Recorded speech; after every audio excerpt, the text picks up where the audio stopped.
Welcome to the Resilience Report, where each week we share the latest on companies engaging in inspirational solutions for our planet and engage with ecopreneurs and lighthouse leaders disrupting their respective industries in pursuit of better, more resilient business. I'm your host, Lauren Scott. Thank you for joining me as we dive into this week's report.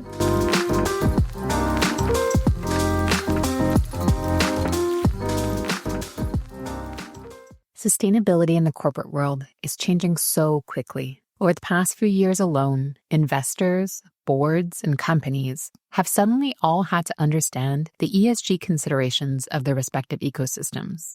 Many are feeling overwhelmed by the speed of change, even those who are lucky enough to have in-house sustainability leads, which is why the solution, in speaking to so many of our previous guests, is seeking out an external sustainability consultant. In fact, this is one area that you, our listeners, have specifically requested that we dive in deeper. I'm therefore thrilled to welcome a guest who has been at the forefront of sustainability consulting for over 16 years, in the financial space for over 3 decades, Milla Craig.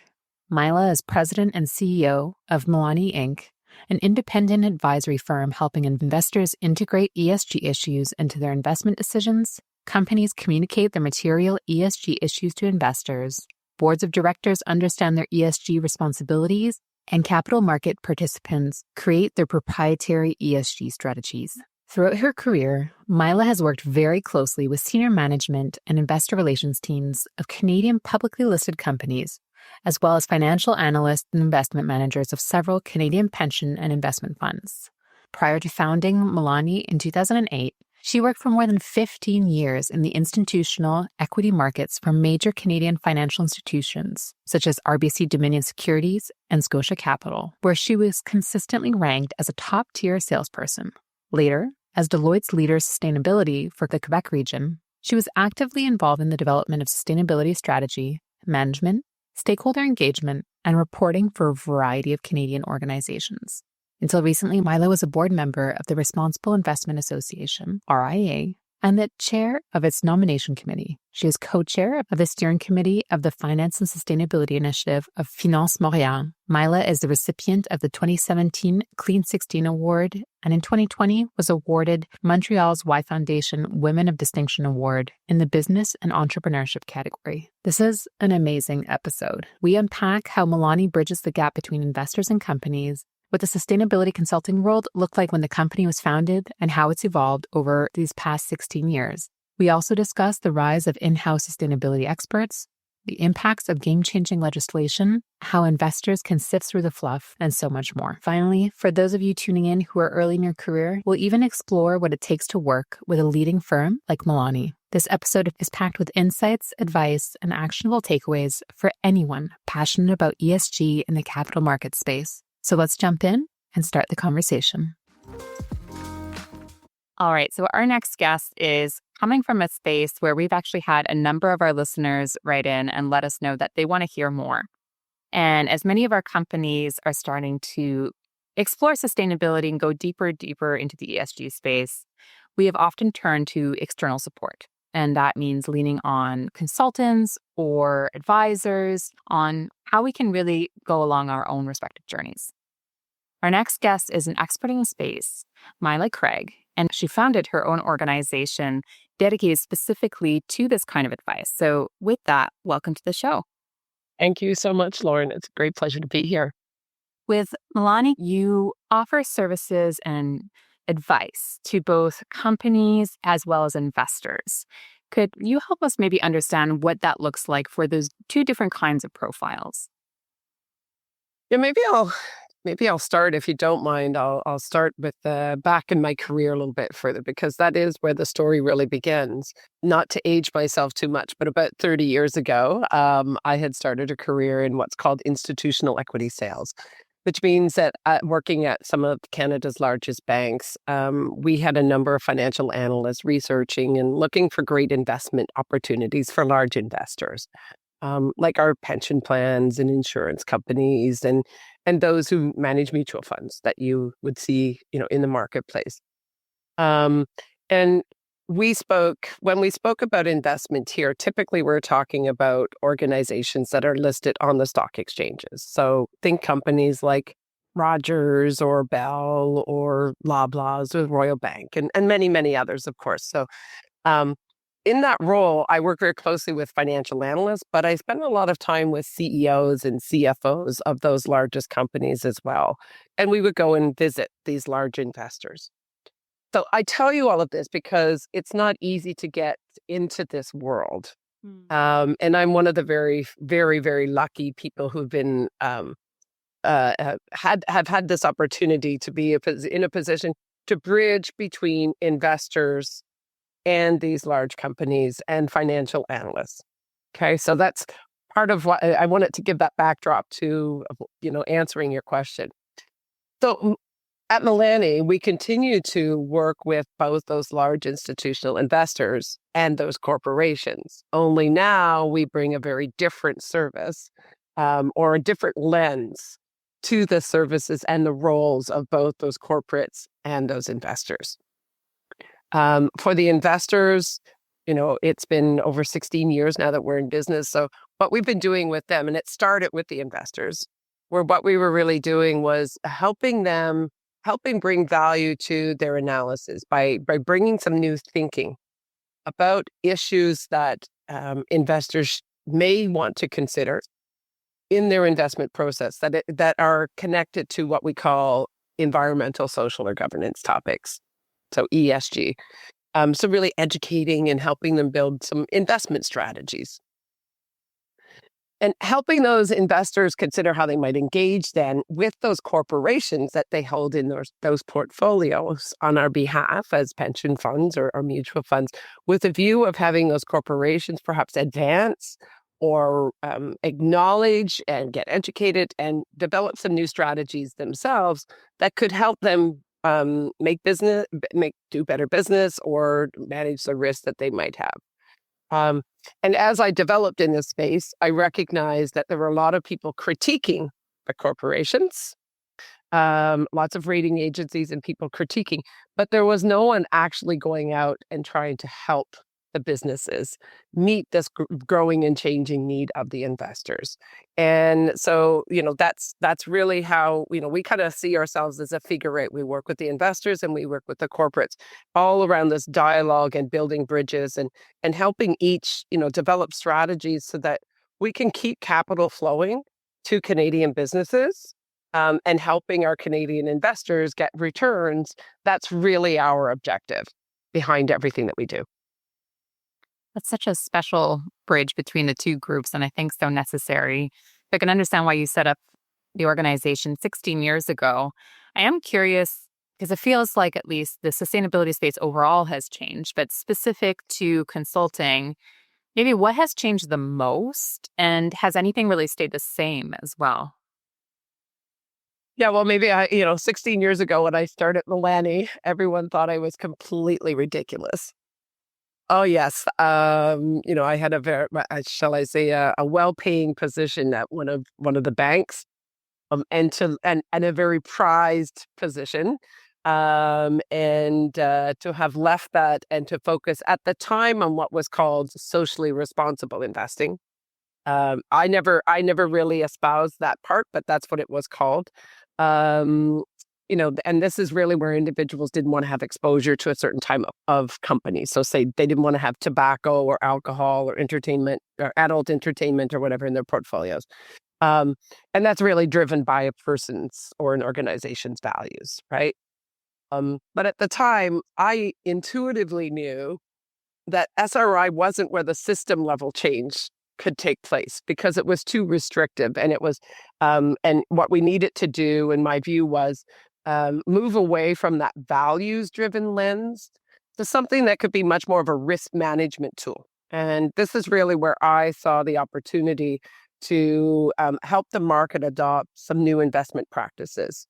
So, kind of thinking about adding an additional lens to current investment processes, which evolved into the integration of environmental, social, and governance issues that can have an impact on the business, and ensuring that the investors are understanding if it's being managed as a risk, or whether how the company is developing within the opportunities. So that's, that, and so there, when we first began, much of that work was on education. Okay. Then it turned to supporting in the developing of some sort of reporting. But to do good reporting, you need to have a strategy and then a plan on how you can execute that strategy.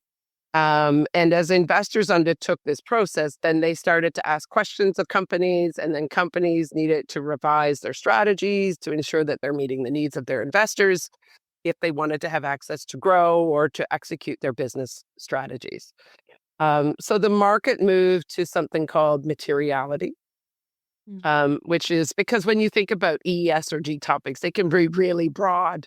But what's most important is that we talk about what's material for that organization.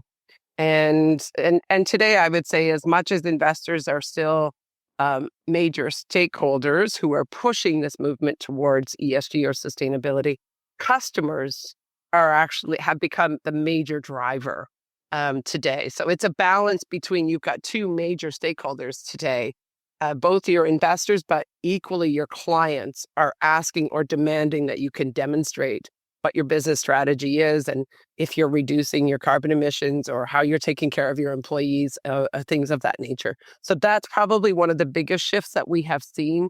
And most of that's been, I would say, in the last 2.5 years, perhaps. And as part of those shifts, I'm certainly seeing from different guests that we've had on the show and my own contacts that maybe it's more the larger organizations, but more and more companies are starting to bring in-house sustainability leads. I would still say it's very slim for many of my contacts work for multi-billion-dollar companies, stock-listed companies, and they're one person, maybe two people.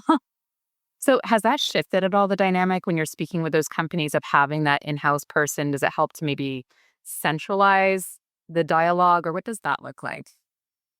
Well, and to your point, it really depends on the organization, right? So um, let's just say there's various elements, as I just mentioned, that could be material when we talk about ES or G topics or corporate sustainability. So on that basis, it's important for an organization that you need someone to be coordinating, because it's all elements of a business. And the question is, which of those that can be most financially material to your bottom line? And so what we've seen is that it's really become important for businesses to do something called a materiality assessment. And that's done with a view of the lens of the uniqueness of the organization. It's very individualized.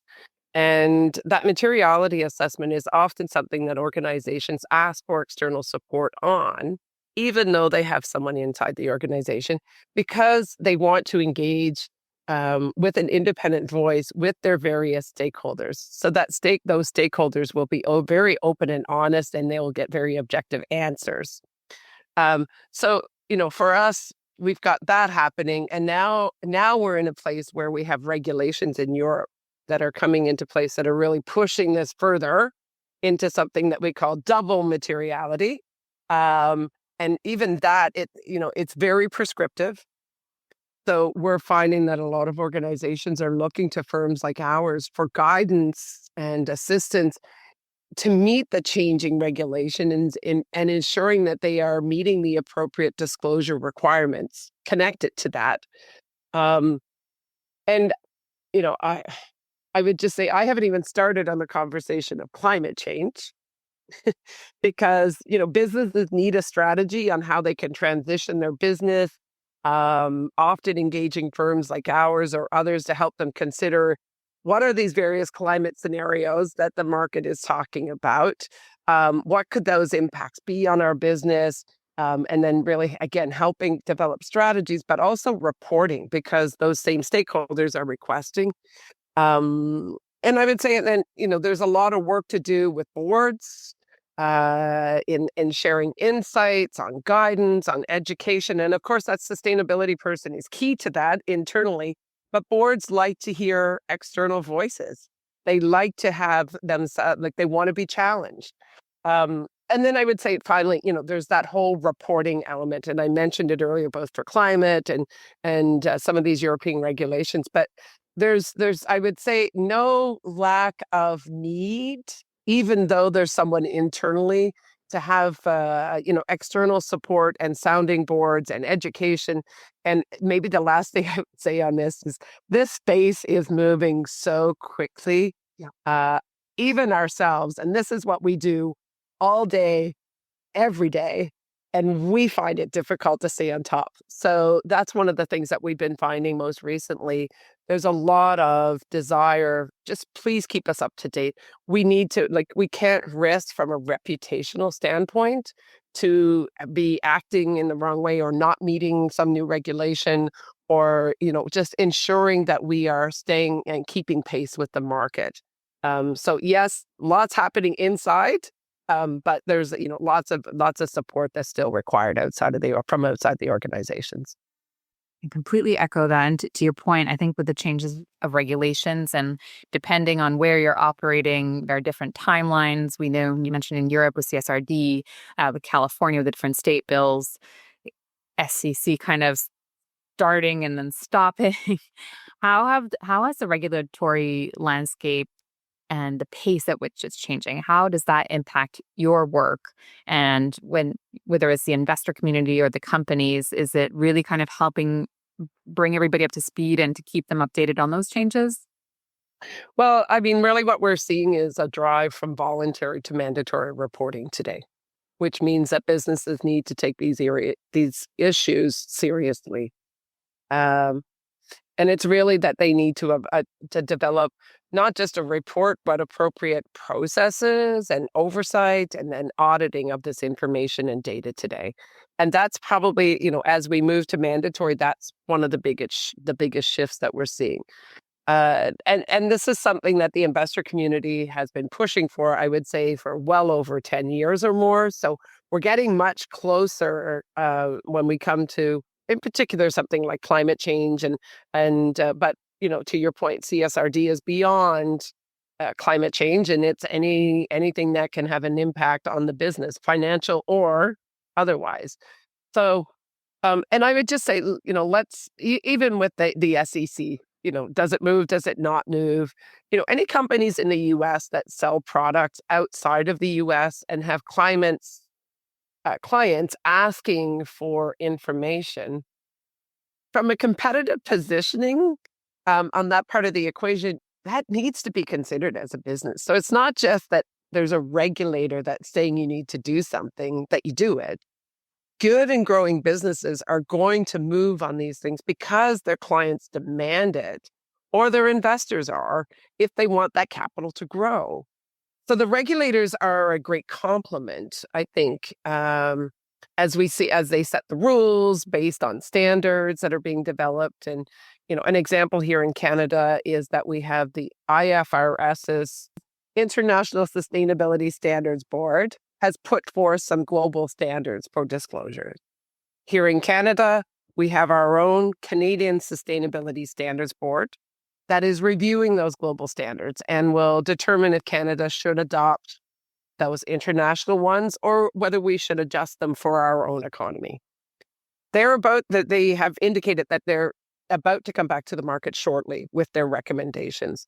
And once they've done so, we anticipate that the Canadian Securities Administrators will then move and direct public companies on what they need to disclose and what framework to use. So we're moving to a place that we're going to have the clarity of what the framework is on what you need to report as a public company. But again, public companies or private companies don't need to wait for the regulator. They can voluntarily disclose this information. The standards are there. They've been in the market. We're seeing a lot of demand for from organizations to help them prepare. And maybe there's a tweak here and there, but generally the consensus is there. And I think that's one of the biggest things is regulators are a piece of the puzzle. But if you want to compete today, you can't wait for regulators. And so even if the SEC is a stop and go, at the end of the day, we are already seeing, we do a study of the disclosures of the TSX once a year, and we're already seeing that companies are moving to disclose this type of information with or without a regulator saying that they have to do it. So if you want to lead, you're not going to wait for the regulator. You're actually going to try to get in front of the regulator. Well, one additional maybe regulation that is coming onto our radar, I think, at the beginning of the year for Europe, and then we're starting to see it in Canada and then probably in US soon, is that around greenwashing. And I'm very curious when you go back to your investor community, and I know it's a different ball game than myself as an individual investor, kind to sift through the different funds and see what is truly uh, real tangible progress for a company versus kind of just marketing language. And I work in marketing, so I definitely have empathy for those individuals as well, pulling together all the messaging. But how do you help guide your investors to really see what is true progress for a company versus what might just be kind of that marketing language? Yeah, so I think to your point, as an individual, if we're talking, in investors as individual, it's very complicated, to be very honest.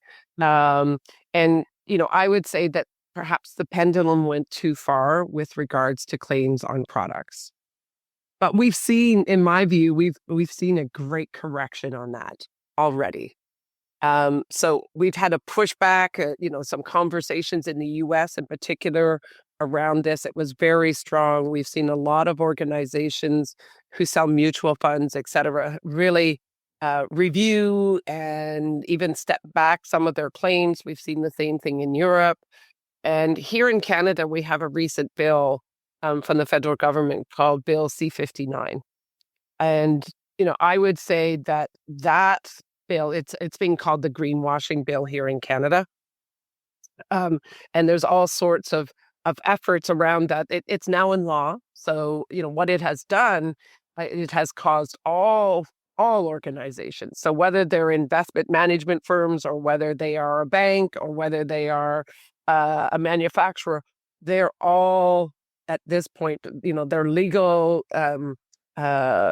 professionals and their professionals within the organizations have gone through everything with a very concerning eye to ensure that what is being made public to the market is viable, and that they can stand behind any claims that are being made. So I think that's very significant. But one of the things for an individual is that often your investment advisors are not comfortable with these types of products and they don't know the nuances. And I think this is one of the greatest opportunities in our marketplace right now is to help investment advisors learn and to serve individuals. Because there is something called know your client.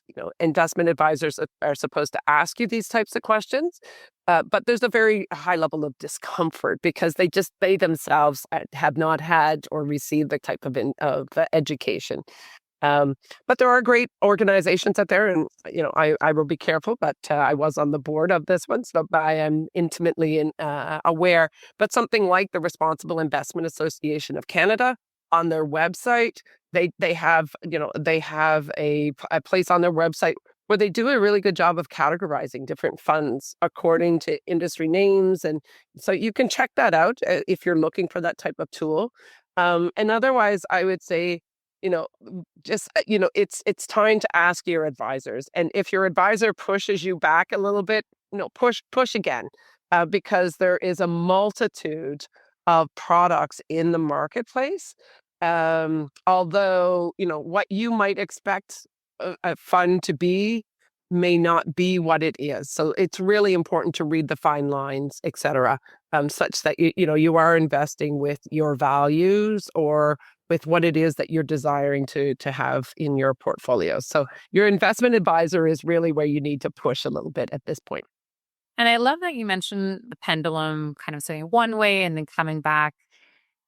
It certainly feels like the topic of ESG has been a little bit polarized in the past year or two, and then certainly politicized in recent elections south of the border. We have an election coming up in Canada. I'm sure it's going to be coming up.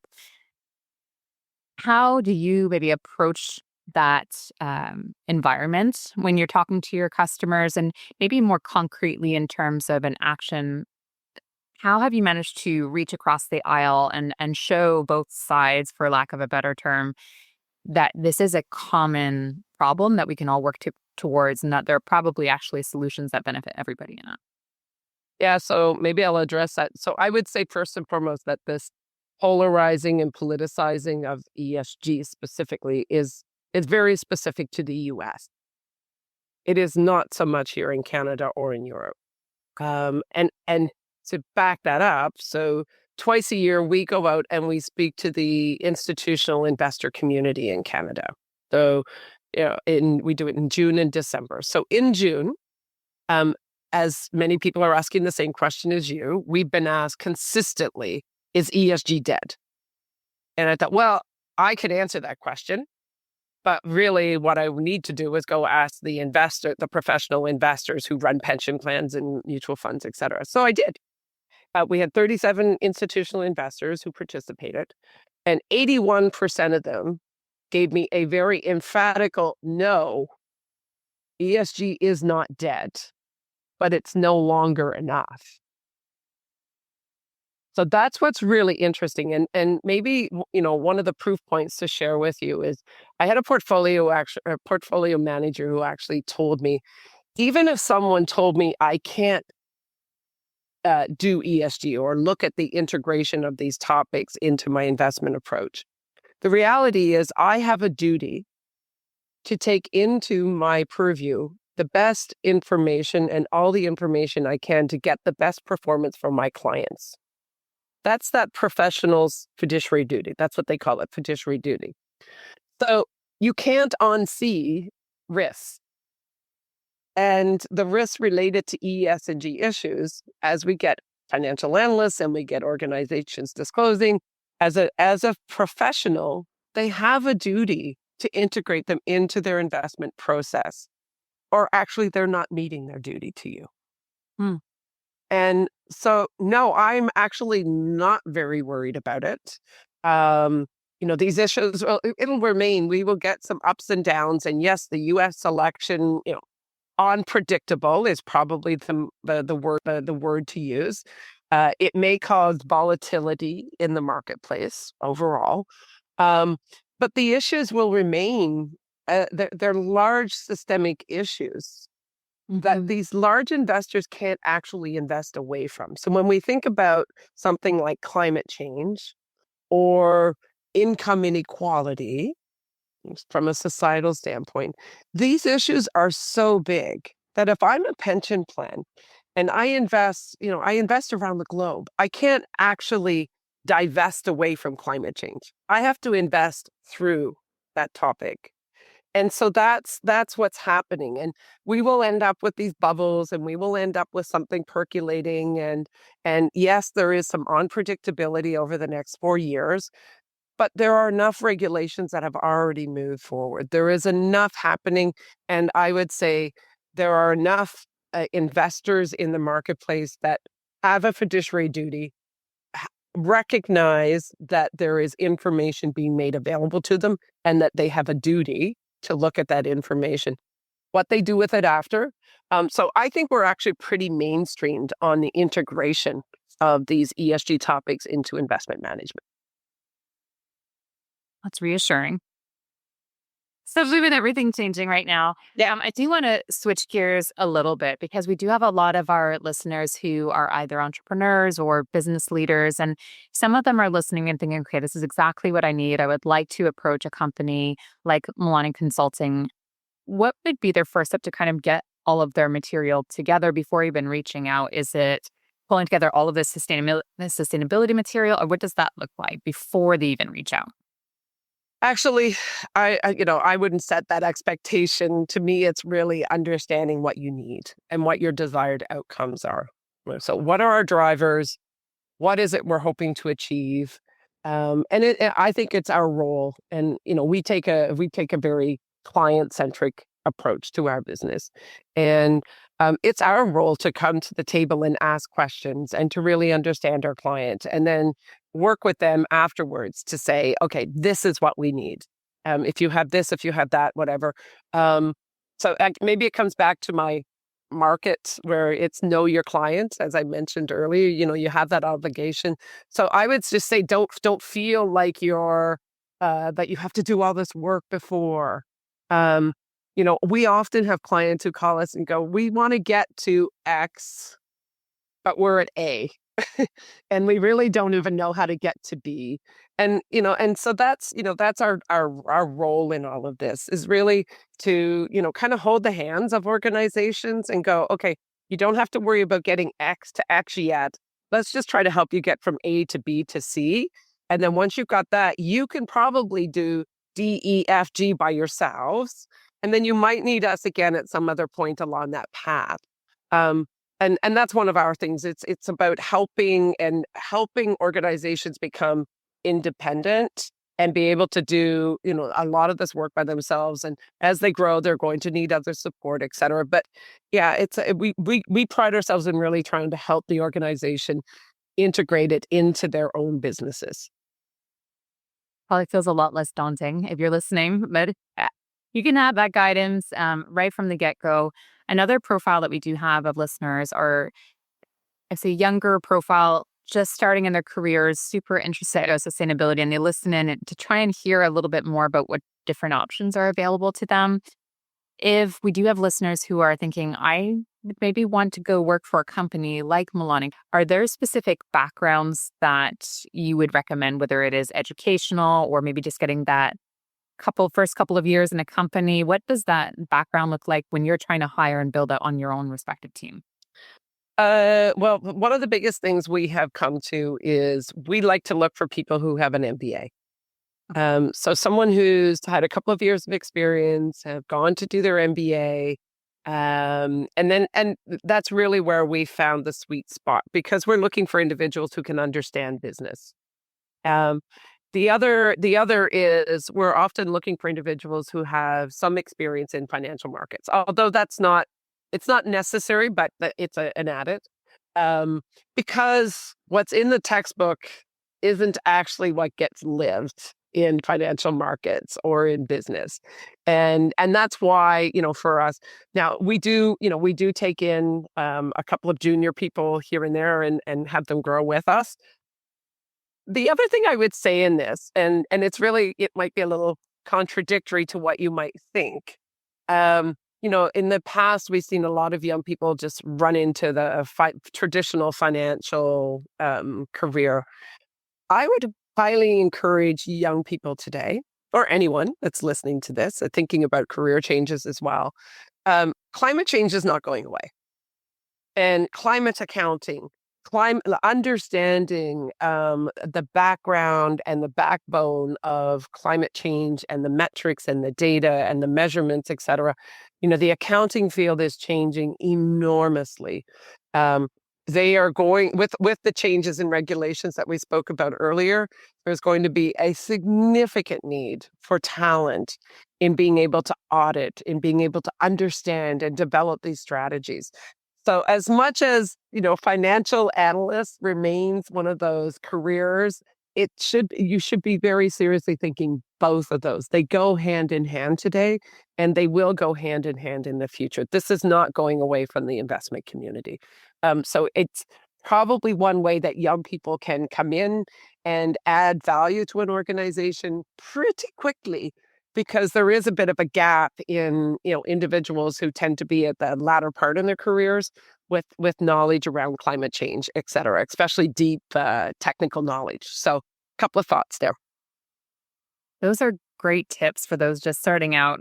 And actually, to flip it back onto you, and when you were younger, was there a specific moment where you realized that you wanted to dedicate at least part of your career to sustainability? Was it gradual, or was it really one moment in time where you thought, okay, this is absolutely where I want to go? Well, no, it wasn't quite that simple, but I did have a light bulb moment, as Oprah Winfrey would say. Um, I had left the markets just before the financial crisis in 2008, and I was thinking I was done, and recognized that I wasn't quite sure where I wanted to go next. But I realized how much I love business, so I couldn't step away from business. And I did something that made me. I had a coach at the time, and he encouraged me to do something that would make me very uncomfortable. So I did. So I went to London, England to the Ethical Corps Responsible Business Summit. And I thought, okay, after being on a trading desk at one of Canada's, running a trade, the equity side of a trading desk, I was like, this could not be any more uncomfortable for me. However, I had a light bulb moment at the conference, and it was shortly, into the first day or so. There was this panel, and it had The Economist and Goldman Sachs and J.P. Morgan, and they were all talking about this new investment model. And I went into a couple of the breakouts, and I had these corporations talking about how they were changing something and how their backlog was increasing and how this client demand was growing. And I was like, these are the things I talked about when I was sitting on a trading desk about what makes a good business. So that was great. And so that really was my moment. Now, I will say when I came back to North America, it took a little time before people believed me and felt that that I was on the right track. And even for myself, I think I would say, I was working in this direction with the investors, and I spent a year at Deloitte. And it was really when that year at Deloitte where, working with the businesses, that's where I was like, no, everything I see and I have seen, I'm seeing it in action within these organizations today. And that was, one of those, the confirming moments. And it's 16 years later. And if you could go back to and visit yourself at that conference and knowing everything you know now about the sustainability space and all of the work you've done, is there any advice that you would give to that version of yourself? Yeah, it's something I say to my colleagues all the time is when there's transition, when there's something changing, just like let yourself get uncomfortable. It's not the hardest thing to do. However, you just have to do it. You have to go put yourself in places where you're a little bit uncomfortable. And, we're in a major transition right now. There are great opportunities if you're an entrepreneur to develop new products, to get the skill sets for tomorrow. It's that we're in the cusp of a major shift, and we see these conversations about productivity, about AI. These are climate change, income. Like we are in a major transition, and in transition is where there are opportunities. Mm. And so if you're someone who is entrepreneurial, and to be quite frank, I never thought I was. I never set out to be an entrepreneur. Um, but no one would listen. And when no one will listen, that's obviously where you are in the best opportunity to be first to a market. And so I would just say, to anyone, to myself back then, get comfortable with being uncomfortable and look for the opportunities, because if there's something you see that feels like there should be service and no one's doing it yet, go for it. Mm. And leaning into that discomfort, and certainly as an entrepreneur and you manage a team, you drive a company, it can sometimes feel heavy. And then when you add a layer of sustainability and trying to move ESG forward, it can be hard sometimes. Have you found any tools for yourself over the years just to help refuel yourself so that you can come back and recommit to that work that you really believe in? Yeah, time is the hardest part, is finding sufficient time. But I am fueled by what I do. I know I could go and work in other organizations, um, but I choose not to. And I choose not to because I have the leeway to work with the clients I want to work with. I have the leeway to create impact.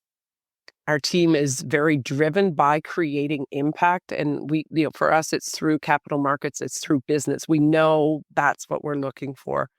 Um, so, what are the tools? I'm far from perfect in this, but I too, I like to be in nature. I have a beautiful daughter that I love to spend time with. Um, and I am someone who's very curious. I'm someone who likes to be disagreed with, and it's part of our culture here that it's perfectly fine to disagree with me. And I think with that, it allows me to stay open. And the more open I am, the more curious I am, then the better I am as a mom, as a professional, and as someone creating impact. So, it takes that. It takes patience in what we do. It takes diplomacy in what we do, but I can't say I find it hard. I actually, I see the change, and I guess, I was previously called a puzzle maker in my previous careers, that I'm someone that I pick the pieces and then I see a vision and am able to drive with this. And I think that's what Millani is. 16 years ago, I had pulled together the pieces and thought, geez, there's something here. No one's doing it. Um, and day to day, I love what I do. This is not a job. This is my life work, and I'm incredibly honored to be able to work with the clients that we work with and to serve them. You feel that energy talking to you. You feel it even admittedly to our listeners. Go check out Millani on LinkedIn. I'm constantly fueled by the content, whether it's that report you were mentioning that you do every year. So it's so informative. We do like to ask the same question at the end of every episode, Okay. which is, what do you think it will take for businesses and leaders to be resilient going forward? Well, I think I mentioned one. I think we need to be open-minded. Mm-hmm. There is a lot of change going on right now, and I think you need to have a strategy for your individual self, or for your business. And that's really, as we think of, I know I keep coming back to climate change, but climate change is here already. We're just starting to feel the implications on policies and all of these other elements surrounding not just the physical impacts, right? So, you need to be stopping and thinking, what is my strategy on this? How am I going to manage my business? Do I need to pivot? Do I need to do something? We need to think about AI, artificial intelligence. It too is here. Income inequality is here. It's dividing society. So these are some of the issues that I think leaders really need to be considering. And if you're not, then you are not going to be resilient in the next 10 years. So really having a strategy on how you're going to manage these types of issues is key. And then you need to have the courage to move on that strategy as well. But that would probably be my biggest thing, is we are on the cusp of a very significant shift in markets, in clients, in demand, et cetera. And you need to be well prepared for that transition. Thank you so much. This has been amazing. I really appreciate you sharing all of this, and it was worth it for our listeners who've been writing for a few months asking for somebody in your space. So thank you so much. Well, thank you, Lauren. It's been a real pleasure to have this opportunity to chat with you and your listeners.